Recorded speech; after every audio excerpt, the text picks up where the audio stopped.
For more than 150 years, oil and gas has played a critical role in our society, improving human lives, raising standards of living, and enabling unprecedented economic growth. What do you do when your industry can no longer exist without creating catastrophes worldwide? The impacts of climate change are intensifying. It's important to understand the past. You can't understand where you are if you don't know how you got there. In a special three-part series, the epic story of our failure to tackle climate change. The whole world is heating up. And the role of the fossil fuel industry. Did big oil knowingly spread disinformation? Now, in the third and final part, big oil pivots to a new energy source. Renewables weren't quite there yet. Natural gas could provide continuous 24-hour generation. Doing something for the first time, taking advantage of this new resource, you don't always know what you don't know. And over time, what we learned is very, very scary. And the challenges that have delayed climate action. We have a supply of natural gas that can last America nearly 100 years. The United States is now the #1 producer of oil and natural gas. The global energy crisis exacerbated by Russia's war. To release 60 million barrels of oil from reserves around the world. We all want a clean climate, but what we want more than that is to be able to fill up our cars below $4 a gallon. We're still very much in the fossil fuel age. We continue to maintain a position that has evolved with science and is today consistent with the science. We won't solve the climate crisis unless we solve the misinformation crisis.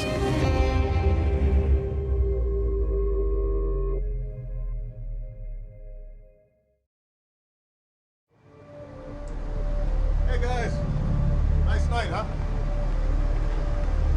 There's this great irony of the Obama administration. He comes in promising to be the climate president. He's going to address these issues. And at the same time, we're in the middle of a recession. And one of the few rays of job growth is in oil and gas.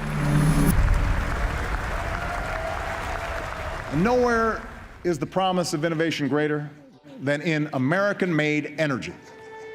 The country down on its heels, and here comes the oil industry generating lots of oil, generating tax revenue. It was a great story for the oil industry to sell. Over the last 3 years, we've opened millions of new acres for oil and gas exploration. The potential for natural gas was huge. We have a supply of natural gas that can last America nearly 100 years. When Obama said we had 100 years of natural gas, we panicked because we knew the climate was changing so fast. We didn't take the alternative path of drastically increasing investment in renewables. Thank you. God bless you, and God bless the United States of America. It should have happened in the Obama years. And we've exacerbated the climate change problem for 10 years when we could have been diminishing it. The Bible says no man can serve two masters. Well, we kind of had two masters at that point. We were trying to be a climate leader, but we were trying to be an energy superpower. It's impossible, really, to be both.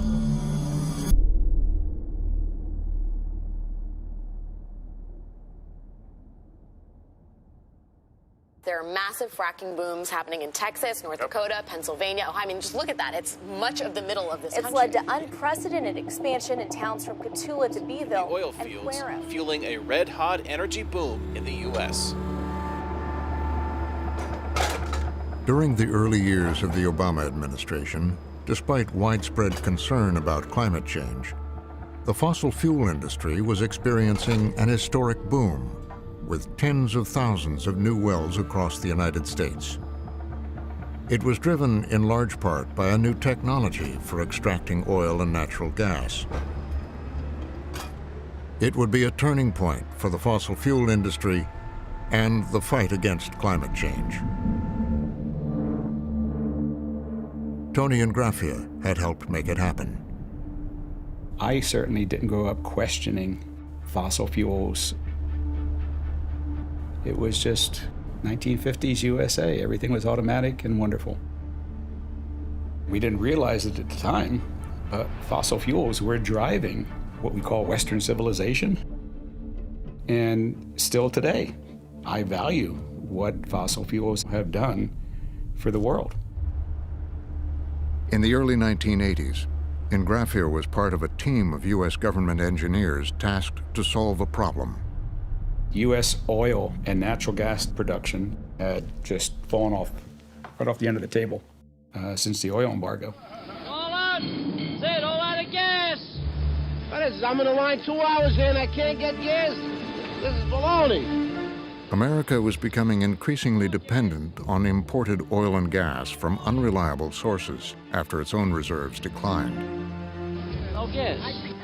There was a quest to unlock new domestic fossil fuels. Nobody had thought about spending a lot of money trying to get oil and gas out of shale.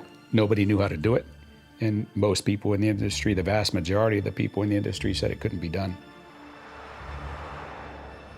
Ingraphia's team began devising new ways to extract large deposits of oil and gas trapped in shale rock formations across America.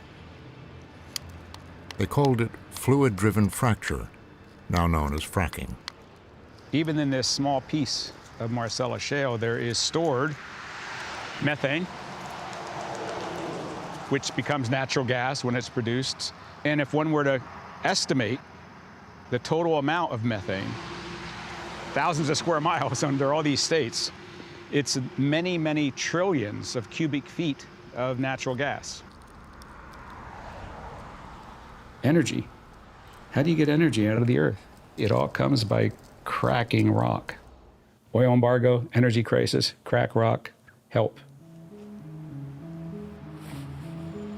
It would take decades before fracking technology was perfected. The process was complicated and expensive, and the urgency eventually abated. That changed when Hurricane Katrina hit in 2005. The latest information from the National Hurricane Center puts Katrina on a path headed for New Orleans. We're expecting winds there up to 145 miles per hour with gusts up to 170. The storm was part of an emerging trend of extreme weather events. It devastated the Gulf Coast and damaged oil and gas production. Natural gas prices surged, making it more attractive to use new drilling and fracking technologies to get oil and gas from shale formations. You have this amazing irony of this huge hurricane, this climate event causing natural gas prices to go up. Do you have a figure or an estimate of how high we might see natural gas prices go? We've seen prices double over the last couple of years. And then with Hurricane Katrina, prices have doubled yet again. All of a sudden, these companies are saying, wow, you know, we're getting huge profits. The climate crisis was creating a huge market boom, which was being solved by people going out and drilling more natural gas, which was feeding into the climate crisis. It was a self-contained cycle. Wall Street took note. Over the next several years, investors would begin pumping billions of dollars into companies with fracking operations. Russell Gold covered the boom for the Wall Street Journal and worked with us on this film. Most people in the oil and gas industry, most reporters like myself that were covering it, thought that oil and gas in the United States was over. We had found all the good reserves, we had drilled all the big wells, but shale changed all that. It was unexpected, it was dramatic, and it was lubricated by billions and billions of dollars coming out of Wall Street. Thanks to record-breaking U.S. production, natural gas will continue to be a bargain. At Chesapeake Energy, we explore for American natural gas exclusively. No one would be more responsible for driving the fracking boom than Aubrey McClendon, CEO of Chesapeake Energy. Aubrey McClendon was a great visionary. He was a bigger-than-life individual. If there's one message I'd like to effectively communicate today, it's that America is at the beginning of a great natural gas boom. And this boom can largely He believed solve that our natural present gas was the fuel of the future, and he called it that all the time. The technological breakthrough that we have developed in finding gas from shales changes everything about what you think about natural gas scarcity in America. With a growing awareness about fossil fuels' effect on the climate, McClendon believed that natural gas, which releases less CO2 than oil or coal when burned, could be marketed as part of the solution. He said, well, what do you think? He said, do we need an association or an organization just focused on the gas opportunities out there? So we started the Clean Skies Foundation. It was just doing everything we possibly could to get out the message. What if America had its own clean energy? Abundant and available for the next century or more, and possibly indefinitely. The fossil fuel industry tries to make this argument that we can be part of the solution. Every living thing, a world of good. We can be a force for good on climate, that we'll go out and we'll drill the natural gas, which is going to help us lower our emissions. Doing a world of good for our economy, energy security, and our irreplaceable planet Earth. At the time, most of the country's power was generated by coal.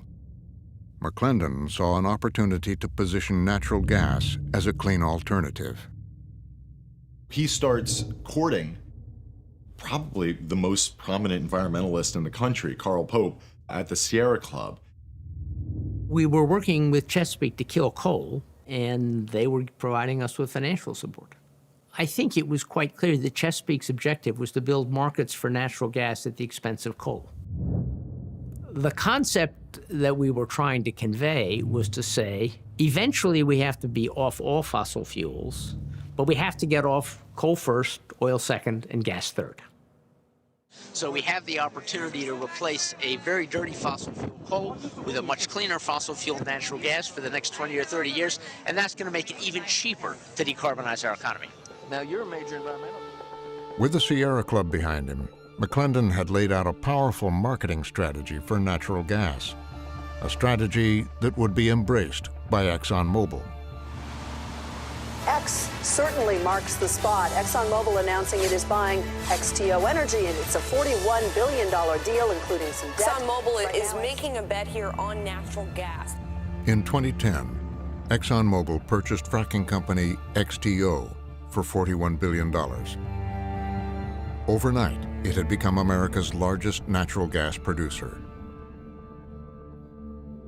But inside the company, some engineers were concerned about the sudden move into fracking. ExxonMobil felt that they had to get into the shale gas game in order for Wall Street to see them as a growth prospect. Darlong Chang had joined ExxonMobil after getting his PhD in mechanical engineering. He worked on conventional natural gas projects abroad before becoming part of the company's fracking push in the U.S. My peers, when they were recruiting me, they told me that ExxonMobil was going to be part of the energy transition over my career. They talked about the excitement of having gas be a bridge fuel to the future of energy. I think one of the biggest challenges that the world is facing today is to develop all the energy we need in an environmentally friendly way. The fact that natural gas was much cleaner burning than coal, that it produced half the carbon dioxide emissions of coal, those are very appealing to me. But Chang knew that the methane in natural gas had the potential to do significant damage if allowed to leak into the atmosphere. Natural gas is primarily methane, and methane, when it's leaked out into the atmosphere, can have orders of magnitude more global warming impact than carbon dioxide. Chang worried that the thousands of new, lightly regulated fracking operations in the U.S. could be leaking massive amounts of methane and turbocharge the climate crisis. Shale gas was like the Wild West. There was already a perception that these smaller operators were not acting responsibly with these shale gas wells. I already felt that having many methane gas wells was a ticking time bomb for methane gas leaks. The more engineering infrastructure, the more wells and the more pipes, the more potential there is for leakage. When they were marketing natural gas as clean energy, they didn't really know what they were talking about because they were fixated on the idea that natural gas, when burned, produces half the carbon dioxide emissions of coal. But without measurement devices to verify that you're not significantly leaking, you can't be sure that your natural gas is actually giving you less of a global warming impact than coal. The industry was not monitoring methane leakage, so they did not have data about how much was leaking. And there wasn't much appetite for management to measure methane leakage because if they found out there was a problem, they would have to do something about it.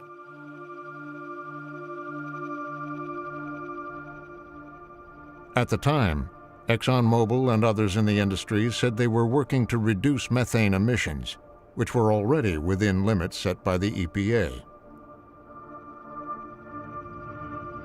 But on the ground, some in the environmental community were witnessing widespread leaks. I am hunting for methane that is escaping from oil and gas facilities because that's what I do. I'm a methane hunter. Sharon Wilson worked at an environmental watchdog group in Texas, documenting methane emissions.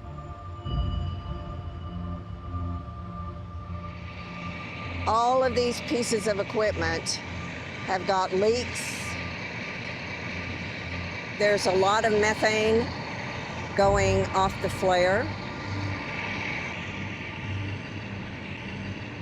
This is just a really, really dirty site.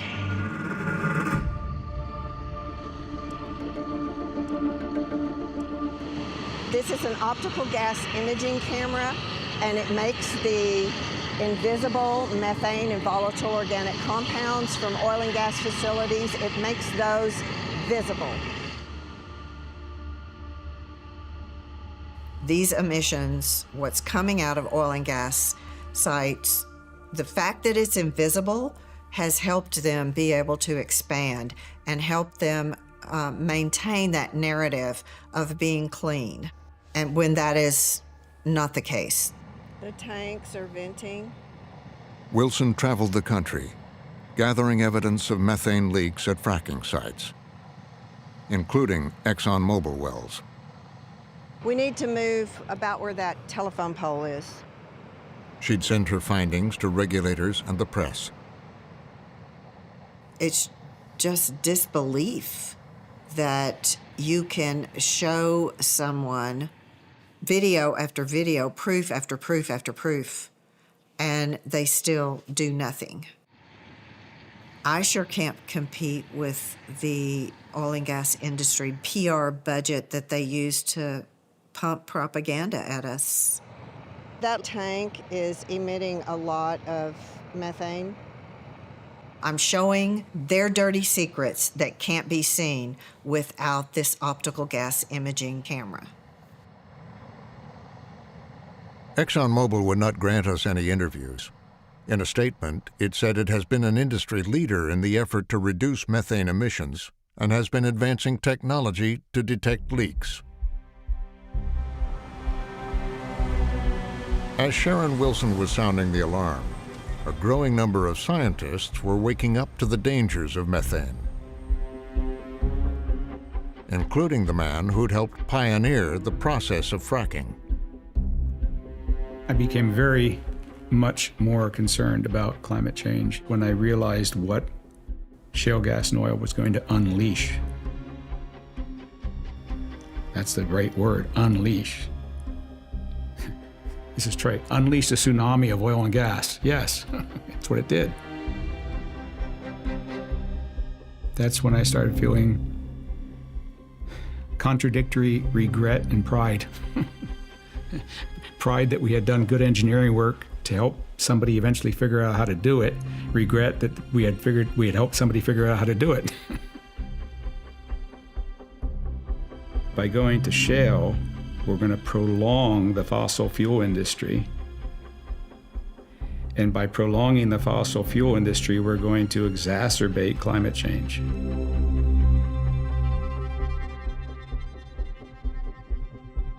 By now, Tony Ingraffio was a civil engineering professor at Cornell University and had spent years advising oil and gas companies. In 2011, he and colleagues published a critical report on the climate impact of fracking. What Bob Howarth and I locked onto was this very crucial point, which is it's not just CO2 that's driving climate change. It's also methane. The paper said the climate impact of shale gas is such that it's worse than coal, worse than oil. And the reaction to the paper was disturbing. I had never been a co-author of a paper that created a political firestorm. The criticism came from many sides, including the National Academy of Sciences and the leading industry group, America's Natural Gas Alliance. They claimed the report had overestimated the level of methane leaks and overstated methane's impact as a greenhouse gas. At first we were pilloried, then we were ignored. We had to endure a lot of personal attacks for no good reason. I can understand people saying to me, "You're a traitor. You took their money for 25 years. You did their research, and now you're saying stop."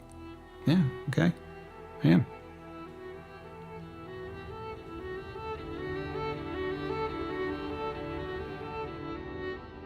Criticism of the Cornell report also came from another academic institution, MIT's influential Energy Initiative, which had just published its own report promoting natural gas as a bridge to get away from burning coal and a way to reduce CO2 emissions. Methane emissions are a very important greenhouse gas that needs to be addressed. It's just that methane emissions from the oil and gas industry are actually a minority of methane emissions. There's some very, very tough problems. Agriculture, dairy farms, enormous methane emitters. Fortunately, in contrast to carbon dioxide, methane has a relatively short lifetime in the atmosphere. That doesn't mean one should ignore it. It means that one better eliminate new emissions. Ernest Moniz led MIT's Future of Natural Gas study, which said the Cornell work was based on unsubstantiated estimates.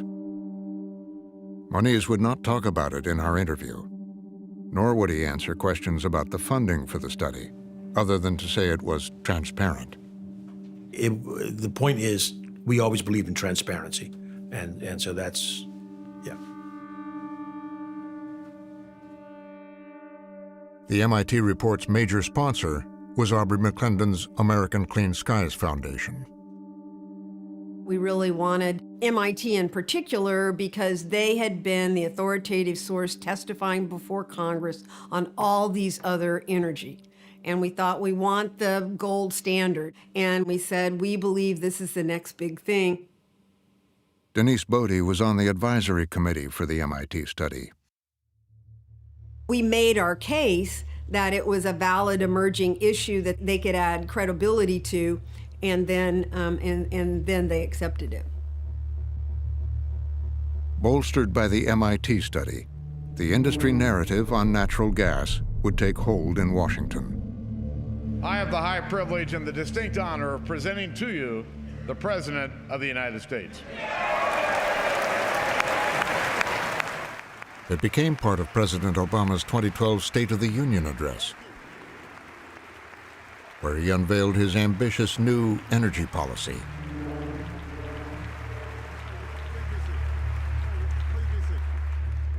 This country needs an all-out, all-of-the-above strategy that develops every available source of American energy. He would push for investments in renewable energy, but he also doubled down on oil and natural gas. We have a supply of natural gas that can last America nearly 100 years. And my administration will take every possible action to safely develop this energy. Natural gas, from an economic perspective, the costs that were passed on consumers in terms of lower energy bills was a net plus. And then we saw that fitting squarely in the climate agenda. Renewables weren't quite there yet. The nuclear projects were just proving to be too expensive. And natural gas could provide continuous 24-hour generation. Thank you. God bless you, and God bless the United States of America. We became an oil and gas country. It affected our politics, it affected our economy, and it begins to really affect kind of how we look at the world. The United States looks at the world. The U.S. had become the largest producer of natural gas in the world, helping spark a decline in CO2 emissions, even as studies were piling up showing a dangerous rise in methane emissions. Doing something for the first time, taking advantage of this new resource, you don't always know what you don't know. And over time, what we learned about methane emissions as it relates to natural gas is very, very scary. Heather Zeichel would go on to advise the natural gas industry, then lobby for renewables. I think the Obama administration tried to be very conscious of everything, all the implications of the shale revolution. But at the time, I think early Obama administration years, we didn't have access to the kinds of information that we would have liked to and needed to have had to take the proper regulatory steps to ensure as safe and climate-friendly production as possible. At MIT, Ernest Moniz says they've also learned a lot since their early research. Were you aware how large the methane leaks could be or would be when producing natural gas? No, I think it's come much more into focus recently. We were concerned about leaks, but I think the quantitative scale of the issue has become more clear in recent years with better measurement devices, including atmospheric measurements, which are now becoming much more commonplace. Moniz would become Energy Secretary in Barack Obama's second term, where he helped advocate for the natural gas boom. But by then, natural gas had lost its support from the Sierra Club and Carl Pope, who had allowed the group to take millions of dollars from Chesapeake Energy. The natural gas industry, the gas industry, but they've trained me to call it the natural gas industry. Nothing natural about it. I didn't understand how strong they were. I thought the big player was oil. I thought gas was kind of a junior cousin. Gas turns out to have an awful lot of political strength. And Americans had been more fully sold on the myth that gas was green. Firefighters are worried that a deadly Southern California wildfire could continue to spread this afternoon. 9 major wildfires that are burning right now across the state of California. 2012 is shaping up to be one of the worst fire seasons on record. By the second term of the Obama administration, his administration was starting to get more serious about climate. If sort of it's climate versus energy production, he's starting to lean more on climate. President Obama, do the right thing. Do not allow. There had been mounting public pressure to take on the industry. There really was a multi-pronged attack on the oil and gas industry, but specifically at this fundamental nature of the oil and gas industry. You've been around for a long time, but your products are problematic. And you've known that they've been problematic. You don't deserve to continue operating in the long term. Obama would begin a major climate push that would lead to the historic Paris Agreement in 2015. In Paris this morning, a potential landmark deal is being revealed on climate change. The first global agreement to limit carbon. Under the binding international treaty, countries pledged to cut greenhouse gas emissions. The Paris Agreement is adopted.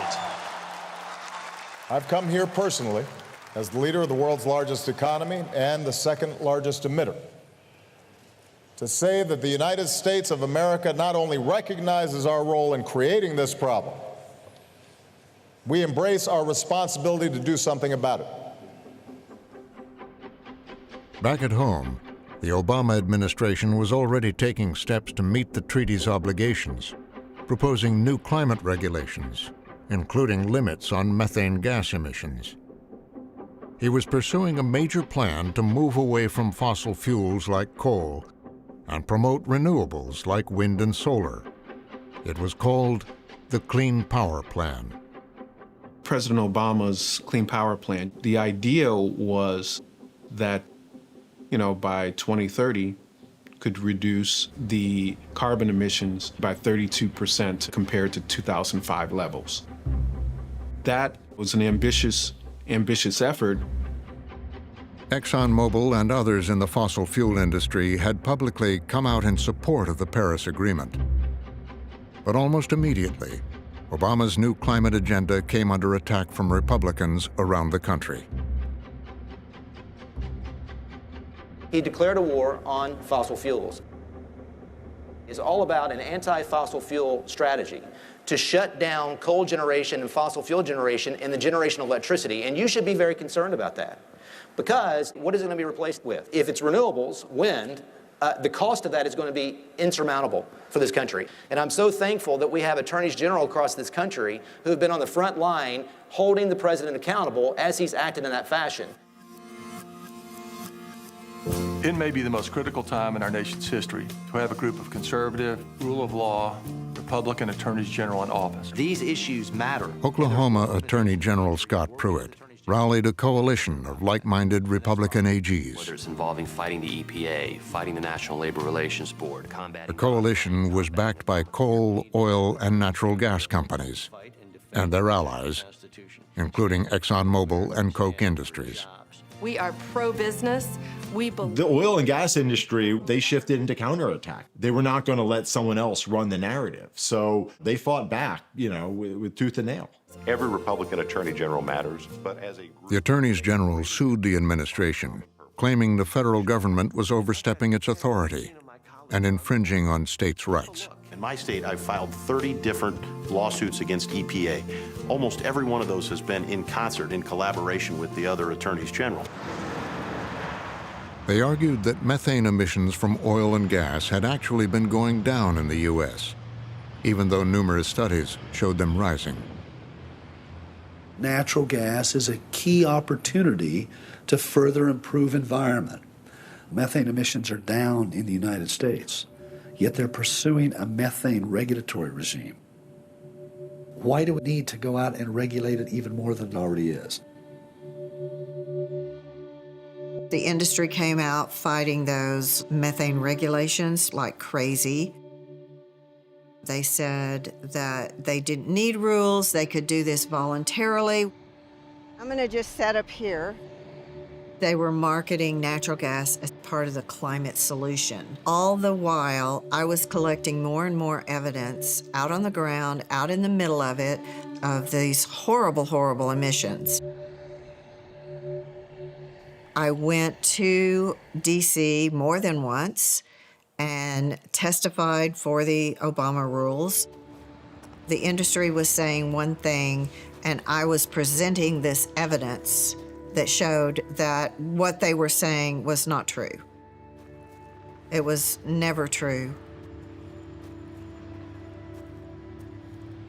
The industry was also going after another key part of Obama's agenda: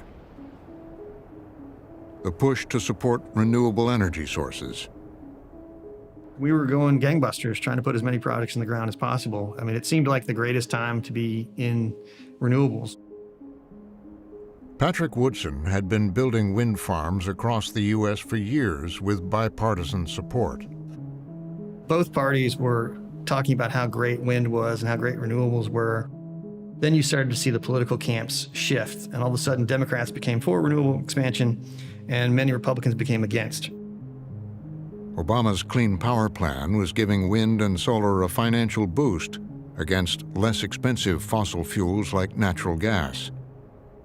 it would cause a long-lasting backlash. The false promise of renewable energy in Texas is taking billions of dollars from consumers and taxpayers. More than $13 billion of your money is being diverted to government-subsidized wind farms. There started to emerge national opposition to projects, negatively impacting property values and the environment, while at the same time... Groups were banding together that were funded in large part by certain members of the oil and gas community. All of a sudden you realize there was a playbook now. They generally would start with the idea that the turbines were too noisy, that they were eyesores. Eventually, if they couldn't get traction with those arguments, they would move on to they're dangerous, they cause disease, there's not enough study behind them. Most of there were efforts to kind of derail local permitting. Ultimately, they would also try and put roadblocks into how you built them, create distance barriers or noise barriers or other things to make it harder to put projects together. When you start seeing massive lobbying efforts backed by fossil fuel interests or conservative think tanks or the Koch brothers, pushing for new laws to roll back renewable energy standards or prevent new clean energy businesses from succeeding, that's a problem. Charles Koch has said he was not trying to prevent clean energy from succeeding, and he was all for any kind of energy business that could succeed in the marketplace.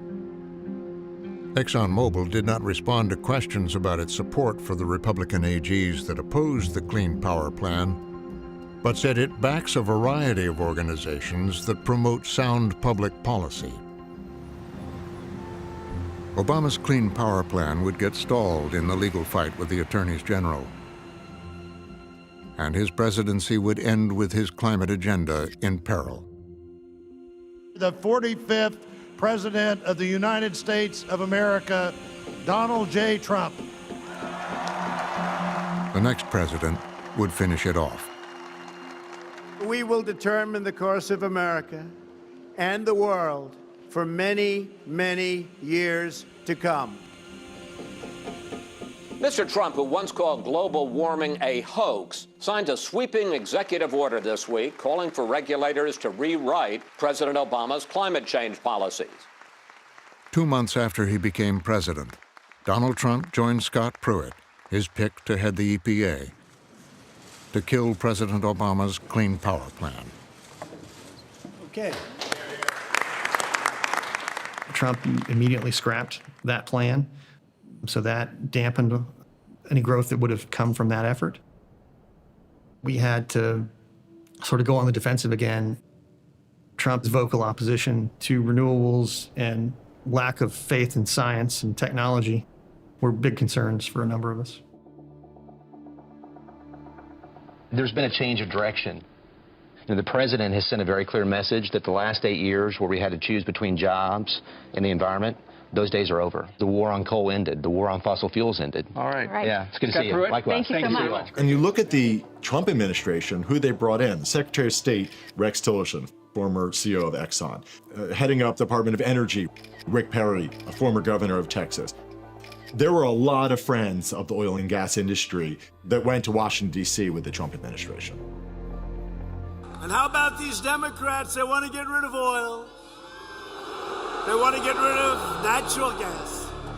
They want to go to wind. Oh, darling, I just can't watch the show tonight. The wind, it just stopped blowing.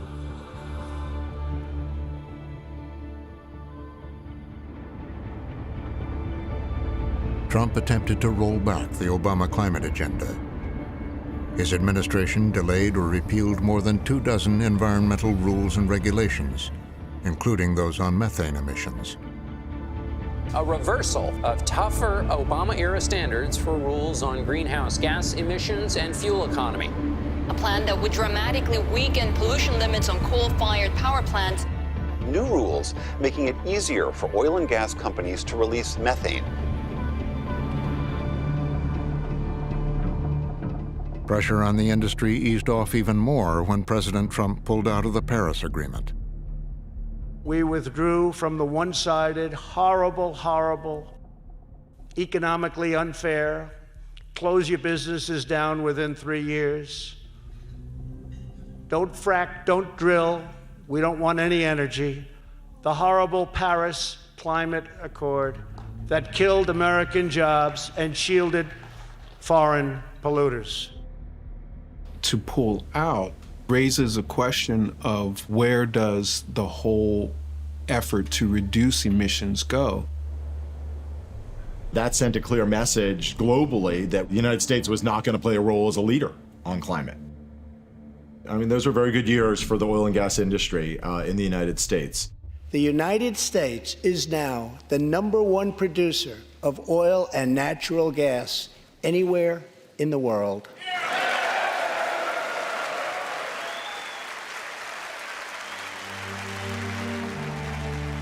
The industry's success would continue into a new presidential administration. We've won with the most votes ever cast for the presidential ticket. Despite growing pressure to move away from fossil fuels. Plans have been unveiled to rewire the global financial sector. 450 firms and financial institutions, which control $130 trillion, have pledged to stop investing in fossil fuels. And despite demands for accountability. Fossil fuel companies that deceived investors and consumers about the dangers of climate change must be held accountable. Across the country, attorneys general, this time Democrats, have been filing lawsuits against ExxonMobil and other companies. The Minnesota Attorney General is suing big oil companies, claiming they lied to Minnesota consumers about climate change. ExxonMobil has fought back, claiming the litigation is politically motivated and without merit. But the pressure is continuing in the courts and now in Congress. A hearing on Capitol Hill today, the CEOs of the world's biggest oil companies, Shell, Exxon, Chevron, and BP. A landmark hearing that puts a spotlight on the role fossil fuels have played in accelerating climate change. Apparent knowledge of it, disinformation, misinformation. The committee will come to order. This is a historic hearing. For far too long, big oil has escaped accountability for its central role. In October 2021, top oil executives were questioned under oath about the industry's long history of casting doubt on fossil fuel-driven climate change. We won't solve the climate crisis unless we solve the misinformation crisis. I now recognize Mr. Khanna, who is the chairman of the Subcommittee on the Environment. Thank you, Madam Chair. First, let me thank. We initiated the investigation to find out what the misinformation was, what these companies knew, when they knew it, and it marks the beginning of scrutiny on them. They've been able to avoid it, duck it, and not have to deal with it. And now they're realizing they're not going to get away with this. What do you have to say to America's children born into a burning world? Find it in yourself today to tell the truth. It will be better for your company's futures, and it will be better for humanity's future. My name is Darren Woods. I'm the Chairman and Chief Executive Officer of ExxonMobil Corporation. ExxonMobil provides an essential component of modern society: affordable, reliable, and abundant energy. ExxonMobil has long recognized that climate change is real and poses serious risks. But there are no easy answers. ExxonMobil is committed to being part of the solution. Our scientists... It was nice kind of political theater. Democrats calling the big oil and gas companies before them, question them about their history with climate, what they're doing right now. I don't even want to argue that, Mr. Woods. I don't even want to argue that. Can you just acknowledge that it was a mistake? I don't think it's fair to judge something. I'm sure Darren Woods, the CEO of Exxon, doesn't like to be called before Congress and yelled at and berated, but I also don't think he's losing sleep over it. If he is losing sleep, he's probably losing sleep over whether his investors really want to stick with Exxon over the long term and whether they have a plan to make money in a world where, you know, maybe oil and gas is a declining source of energy. We launched a low carbon solutions business to commercialize carbon capture and other technologies. In his testimony, Woods touted ExxonMobil's investment in technology to reduce CO2 emissions.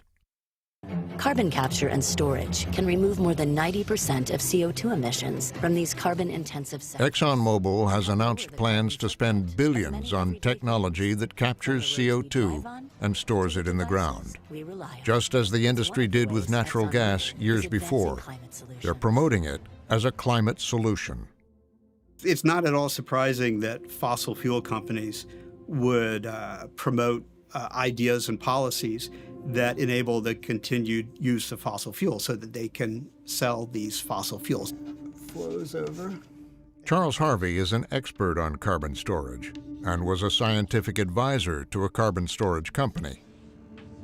He calls the industry's current carbon capture push a false solution because it is diverting needed investment away from renewable energy sources. There's sort of a happy story here that carbon capture and sequestration is a way to reduce emissions and keep our existing fossil fuel companies going. But it's not actually the direction to go. It's sort of the easy direction to propose to go, but it's not the direction to go to actually stop climate change or prevent global warming. A dire warning and a stark reality. There's really one key message that emerges. We are out of time. Drive, bro. Atmospheric methane is skyrocketing. The International Energy Agency says the world needs to stop drilling for oil and gas to save the planet. The warnings about climate change are at their most intense ever. But the industry is now raising its own intense warnings about the perils of moving away from fossil fuels. Everybody's saying that we need to be conscious about climate. Yeah, I agree. But there's consequences to actions. Sharif Suki is one of the titans of the natural gas export business in the U.S. I think we're dealing with a world where we've decided to make the hydrocarbon industry the enemy because we've convinced ourselves that we must decarbonize. His company, along with ExxonMobil and others, are embarking on massive natural gas expansion projects.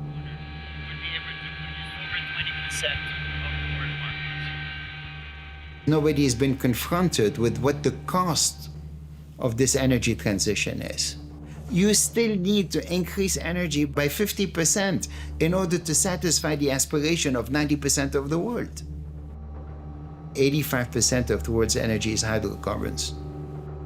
There is no realistic way by which you can say, we're going to eliminate hydrocarbons out of the energy mix.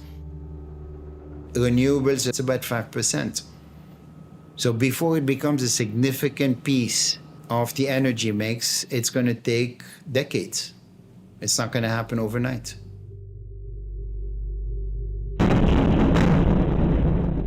And unpredictable world events, like the war in Ukraine, make it even harder.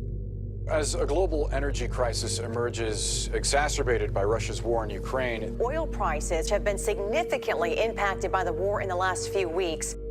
The economic toll on Americans only getting worse. President Biden is acutely aware of this. He has said he will do everything he can. In his 2022 State of the Union address, President Biden outlined his response to the new energy crisis.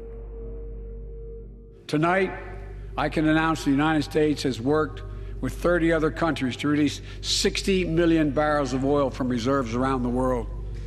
America will lead that effort, releasing 30 million barrels of our own strategic petroleum reserve. And we stand ready to do more if necessary, united with our allies.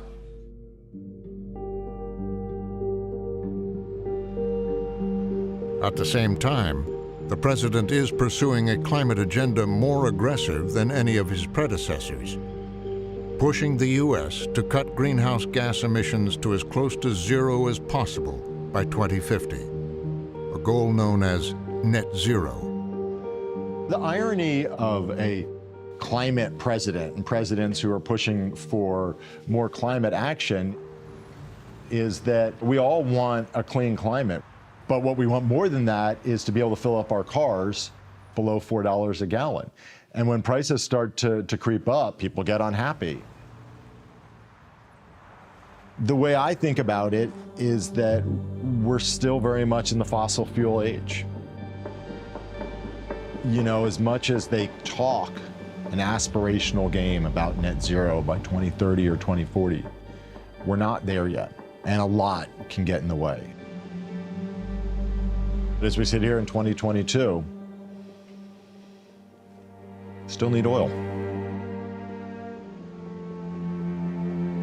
I'm terrified that we're not going to do nearly enough fast enough. The clock is ticking. It's been ticking for some time.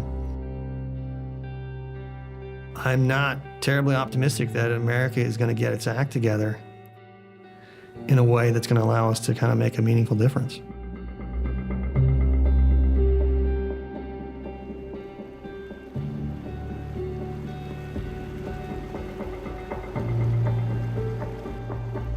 I'm worried we wasted the decade.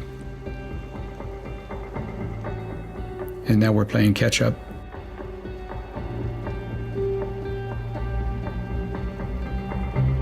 What climate change means to me is looking in the eyes of my grandchildren and wondering what kind of hell they're going to pay.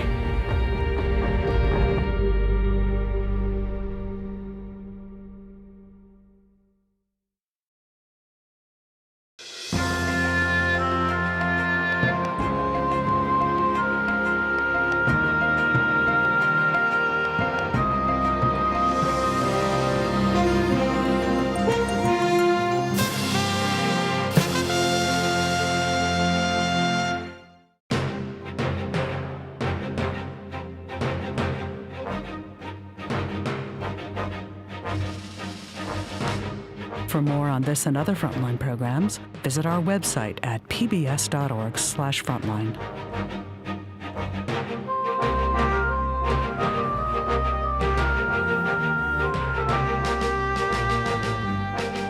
To order Frontline's The Power of Big Oil on DVD, visit Shop PBS or call 1-800-PLAY-PBS. Frontline is also available on Amazon Prime Video.